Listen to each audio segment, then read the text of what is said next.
կառավարության ղեկավարը պիտի ավելի հանդուգն, սկզբունքային եւ շատ հետեւական գտնվի Մայրաթորի վերնախավի, դե կուզենանք կասենք Կտրիշ Ներսյանի, կուզենանք կասենք այն մի տասնյակ հոգեվորականների, որոնք մեղմ ասած իրենց գործունեության մեջ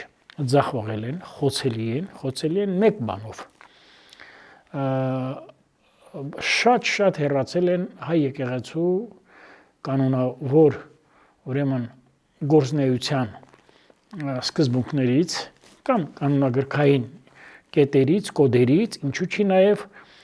հայ եկեղեցու ավանդական այն լավագույն սովորույթներից, որը ներհատուկ է ավելի քան 1.5 հազարամյակ։ Բայց թե ես ինքս ասել, որ ինչ կարծիքի եմ, իհարկե շատ դրական եւ բարձր կարծիքի եմ։ Ինքս ասել ինչ կարծիքի եմ, ես կարծում եմ, որ նույնիսկ կարելի է դա ամեն օր անել։ Հովանավանքում։ Այո, ինքս ասել ինչ կարծիքի եմ, ես կարծում եմ, որ պարզապես Մայր Աթոռը մաքրազերծելու, Մայր Աթոռը սրբագրելու, սրբացնելու, վերասրբացնելու պահը ուշանում է։ Եվ այդ ուշացման համար ես գտնում եմ, որ